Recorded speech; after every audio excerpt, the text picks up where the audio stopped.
Apóstolos, capítulo de número 28, versículo 31. Atos dos Apóstolos, capítulo de número 28 e o versículo de número 31, que diz: pregando o reino de Deus e ensinando as coisas concernentes ao Senhor Jesus Cristo, com toda a liberdade e sem impedimento algum. Meus amados, louvado seja Deus por tudo, pela sua infinita misericórdia, pela sua graça, pela oportunidade que Ele nos dá de estarmos aqui para buscarmos a sua palavra. Amém? No ano de 1988, eu tinha 15 anos de idade. Ali comecei a ler, já desde os 12 anos de idade, a ler e buscarmos a leitura, e muito apaixonado pelas películas cinematográficas. Todos os domingos, desde os meus 10 anos de idade até os meus 18, eu estava no cinema. Quando eu perdia os domingos, eu ia às quartas. Isso ficou um período muito prolongado da minha vida, se tornou um vício, né? Era um vício. E não só o cinema, como a arte e como as bibliotecas da cidade. Ávido por conhecimento, não queria tomar 1 a 0 e entender a minha composição no mundo. No ano de 1988, então, eu confabulava comigo mesmo de como seria o ano 2000. Ali já existiam alguns filmes, como Blade Runner, uma Odisseia no Espaço. Havia o filme 2001, uma Odisseia no Espaço, também Blade Runner, Exterminador do Futuro, toda aquela tecnologia, tech, aquilo que era tudo muito na tela do cinema.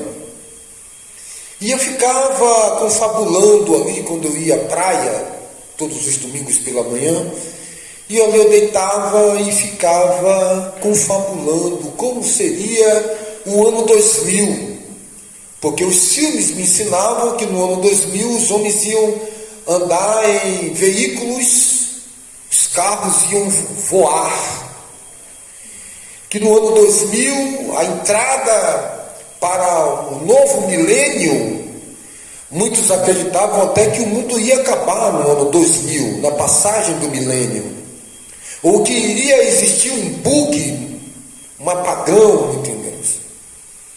Ali na década de 80, década de 90 e na década de 70, efervescia as leituras de Dostoiévski, efervescia as leituras de Aldous Huxley, Admirável Mundo Novo, efervescia os livros do psicanalista Erich Fromm, O Mundo de Erich Fromm. E ali nós nos debulhávamos o nosso cérebro e nos desbruçávamos na leitura, Irmãos Karamazov, de Dostoiévski, Leon Tolstói e várias outras literaturas russas, literaturas francesas, Alexandre Dumas, lendo e relendo, e lendo poesia, Fernando Pessoa, Álvares de Campos, lendo Cassimiro de Abreu e decorando as fábulas de La Fontaine, e lendo os ateus, lendo Schopenhauer, lendo Erasmo de Roterdã, e ficava imaginando como seria então essa pós-modernidade, essa tecnologia. O tempo foi passando e houve mudanças bruscas, como a queda do muro de Berlim, que dividia a Alemanha Oriental da Alemanha Ocidental. Houve o término da Guerra Fria, teve assinaturas de tratado de paz entre o Ronald Reagan e Gorbachev. houve a queda da perestroika, houve a dissolução da União Soviética, o mundo foi tomando um formato geopolítico, né? A geopolítica foi tomando cartaz, foi tomando evidência nas escolas, e nós fomos nos aprofundando no conhecimento. O comunismo tentava adentrar na América Latina, era combatido, havia uma guerra ideológica, uma guerra cultural do colonialismo imperialismo americano, principalmente aqui na América Latina, através dos filmes. Um soldado chamado Rambo, que ia lá no Vietnã e matava 1 milhão de soldados, não tomava um tiro, né? E mostrando o seu poder bélico, tático, de que um só soldado destruía um exército, quando nós todos sabíamos que a queda do presidente Richard Nixon foi a guerra do Vietnã, porque os Estados Unidos perderam a guerra do Vietnã, e aquelas naves, os aviões paravam com caixões e caixões, e toda a comunidade norte-americana fazia um processo de revoltante, e faziam passeatas em protestos àquela guerra.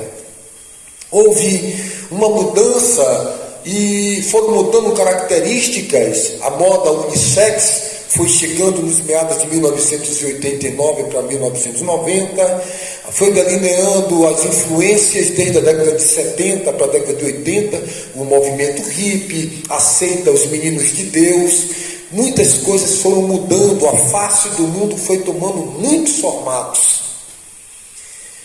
E nós achávamos que nesse belo século XXI, o homem estaria em um salto quântico, o homem estaria na física quântica, o homem seria um ser espiritual e espiritualizado.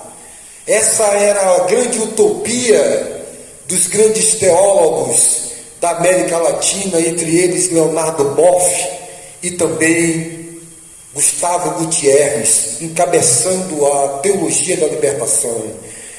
Muitos homens influenciavam juventudes, e eu poderia aqui citar muitos grandes idealistas que já não estão mais sobre essa terra e que projetaram uma mudança do ser. Eu poderia citar centenas e dezenas de livros que foram desfrutados, degustados noite afinco, para tentar compreender essa conjuntura que nós vivemos agora.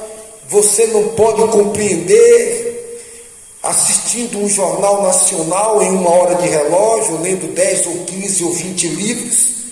Você não vai entender, não vai compreender, porque isso requer o acompanhamento de toda a história do homem. Seria uma antropologia para compreender essa atualidade agora. Então, quando eu vejo muita gente conversando de forma superficial, quando eu não tenho a possibilidade de me retirar, eu me silencio diante dos diálogos sem nexos, sem conhecimento de causa. Haveria de se ler, Erich von Bauer, na Era dos Extremos, grande filósofo, estadista, antropólogo, historiador. Deveria ler Zygmunt Bauman, no Tempos Líquidos, e era preciso fazer muitas leituras para entender essa situação atual, essa guerra ideológica, essa mudança do gênero, o que é que veio acontecer, o transhumanismo, essa miscigenação, essa forma de colocar uma peça de um robô no ser humano, essa transhumanização, essa tecnologia Wi-Fi, 5G, 6G, os centraus, os ácidos químicos. Era preciso pesquisar muito para entender da evolução da mecatrônica, da nanotecnologia, o passo quântico dos softwares, desde o sistema COBOL, DBase, até chegar às janelas dos Windows. E as pessoas então sonhavam que no ano 2000, uma odisseia no espaço, as conquistas, as buscas espaciais, competia entre os Estados Unidos e a ex-União Soviética, com o Sputnik, com as naves que iam, os satélites, o Apollo 11, o outro lançava um, lançava outro, e a ciência ela vinha a saltos quânticos.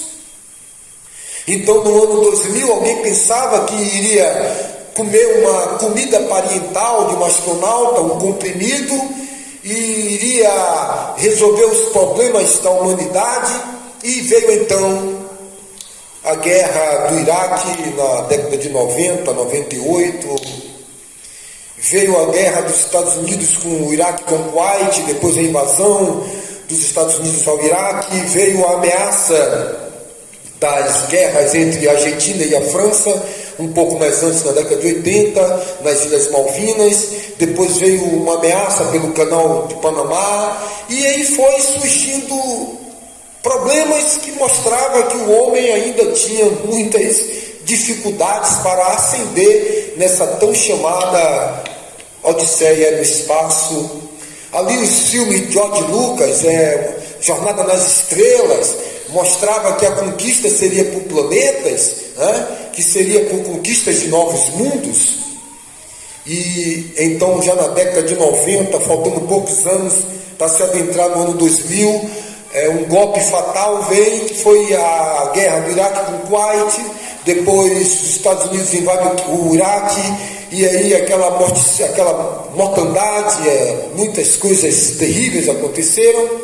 Os atos terroristas, o Hezbollah e outros, o Talibã e outros grupos terroristas, entre a Espanha, grupos terroristas do Oriente Médio, explosões na Itália, isso foi desfazendo essa utopia de que o homem seria esse ser perfeito, esse ser de luz, na ascensão, na entrada deste século, deste milênio 2000. E hoje, no ano de 2022, eu com 49 anos de idade, faltando um pouco tempo para fazer meio século, faço uma leitura das mazelas humanas. Temos problemas com a questão sanitária, observamos as contaminações dos rios, as toneladas de plásticos e de metais que são tiradas do mar. Em pleno século XXI, na pós-modernidade, com toda a tecnologia, a nossa matriz energética ainda é uma matriz energética não renovável, o petróleo, o sangue negro, que há disputas das nações pela hegemonia e pela dominação dos povos, desde já a Inglaterra, que dominou o continente africano e depois fez uma divisão política e geopolítica dentro da África, que até hoje existe guerras e divisões dentro daquele continente africano. O século XXI, então, nos mostra que nós ainda temos os sentimentos mais primitivos, que todo o mapeamento genético, que a construção do CERN, a descoberta do Big Bang, da célula do Higgs Boson e das grandes conquistas no campo da física, no campo da química, no mapeamento genético, no mapeamento, na descoberta de muitas novas tecnologias para combater doenças, da questão do DNA, o sistema imunológico. E diante de toda essa tecnologia, nós observamos que o homem ainda é um ser primitivo. Nós estamos observando pessoas matarem pessoas por causa de um celular, por causa de R$ 1. Nós ainda, diante de toda essa tecnologia, e eu quero deixar bem claro, estamos no ano 2022. E aquilo que parecia ser uma utopia do admirável mundo novo, das conquistas e do mundo do ser evoluído, nós observamos a desigualdade social, a pirâmide social, fome, guerra. Nós observamos as injustiças exacerbadas e nós observamos que toda essa tecnologia é impossível de trazer o homem para essa vida espiritual que a utopia dos livros escreveu, que os homens acreditaram, que as teologias deram créditos, e por que não dizer o positivismo, e por que não dizer o pensamento positivo, o otimismo e tantas outras coisas que tentaram delinear a mudança e a transformação do homem nessa entrada do ano 2000. A maldade continua, o ódio continua, o egoísmo continua. Eu me lembro no ano de 1992, eu estava muito antenado naquele ano, já nas pesquisas, quando teve o Eco Rio. Eu estava com muita vontade de ir ao Rio de Janeiro, mas eu ainda estava muito novo, e ali no Eco Rio, onde o presidente Charles ali desenvolveu o Tratado de Kyoto, onde havia ali todos os grandes cientistas e grandes estadistas e políticos se reuniram para tentar delinear essa chegada do ano 2000, mudar a face dos desmatamentos, da destruição dos animais raros como a baleia, como a fauna, e todos eles ali com muita força de vontade. Eu reconheço isso, que os homens se reuniram na ONU e várias outras entidades para tentar solucionar, através das descobertas no campo da ciência e da tecnologia, uma transformação, trazer a paz.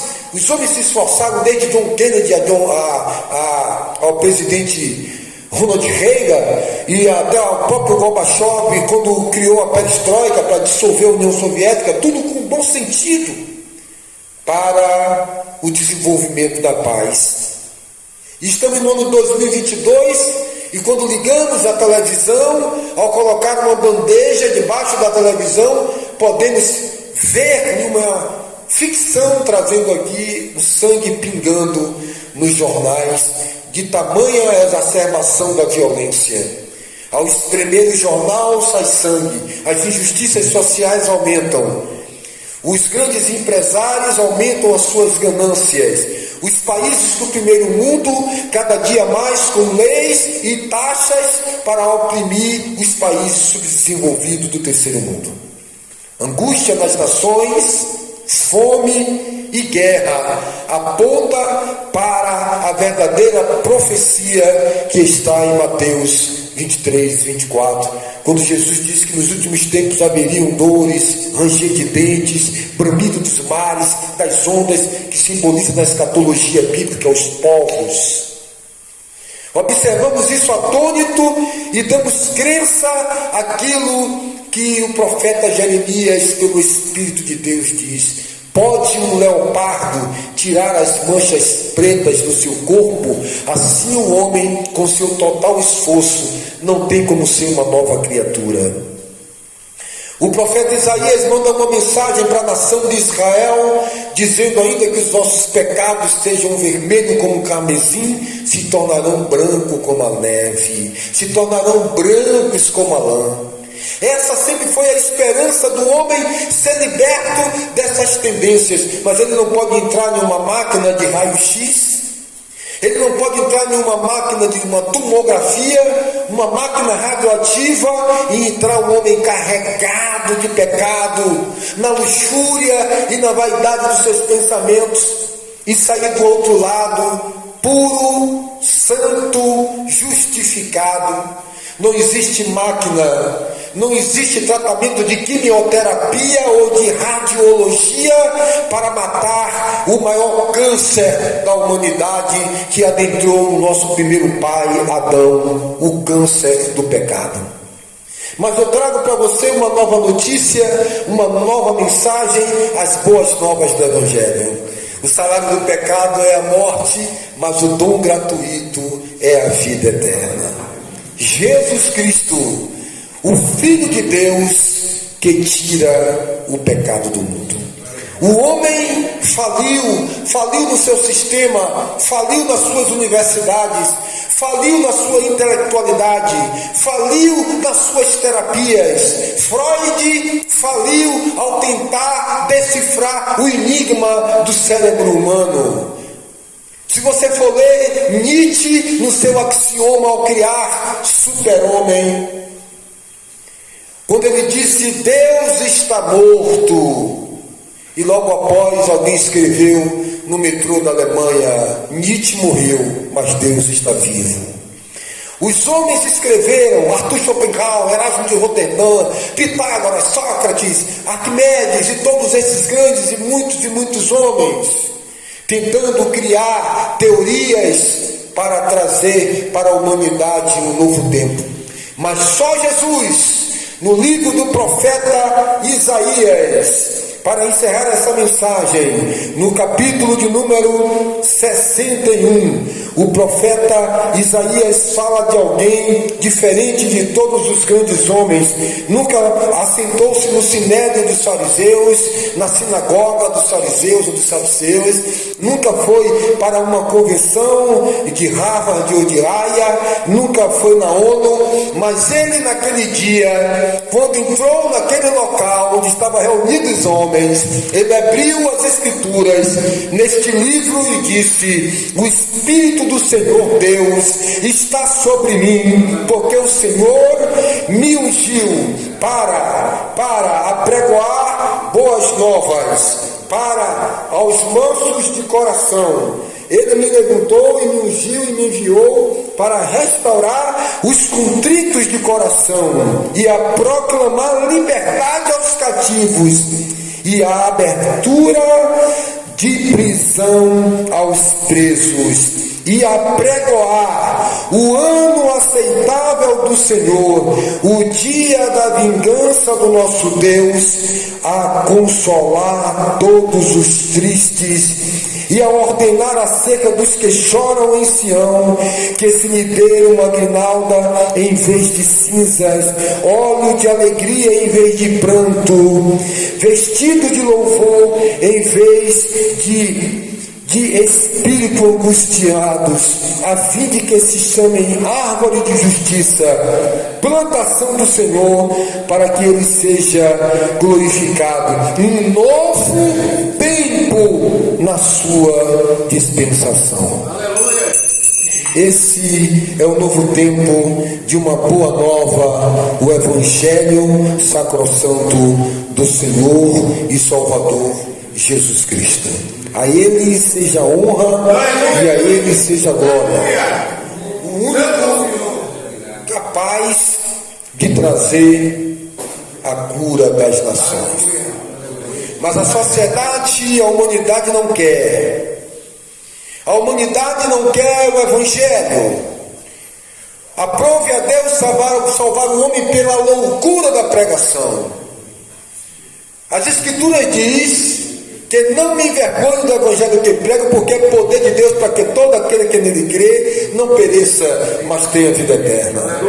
Os homens buscam as frases e os pensamentos dos homens humanos, carnais e mortais, mas não quer aquela palavra do grande eu sou que diz: vinde a mim todos que estáis cansados e oprimidos, e eu vos aliviarei. Tomai sobre vós o meu jugo e aprendei de mim, que sou manso e humilde de coração, e encontrareis descanso para as vossas almas, porque meu fardo é leve e o meu jugo é suave. Aleluia.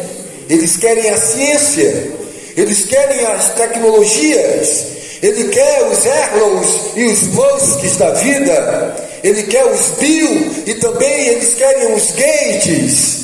Eles querem toda uma tecnologia, eles querem soluções lá em Dubai, eles querem os grandes prédios, as grandes tecnologias, as expulsões, eles querem dizimar, matar. Mas Jesus veio para dar vida e vida com abundância. Você não quer esse Jesus Cristo? Você acha pouco o que ele tem feito? Você acha pouco a consolação dele? Você acha que a solução está em barris de petróleo, está nas bolsas de valores, está nas riquezas, nos ouros, nos diamantes, nos investimentos, dos títulos de capitalização? Você acha que foi pouco? Você acha que o Espírito do Senhor não está sobre você? Que você não é morada de Deus? Você tem inveja do homem rico? Você tem inveja da solução que a sociedade traz? Tudo bem, faça a sua escolha. Eu fiz a minha escolha. Eu escolhi o autor da salvação, o autor da fé, o consumador da fé. Eu escolhi aquele que é digno de abrir os selos, o leão da tribo de Judá. Feche os olhos, eu quero orar pela sua vida. Soberano Deus,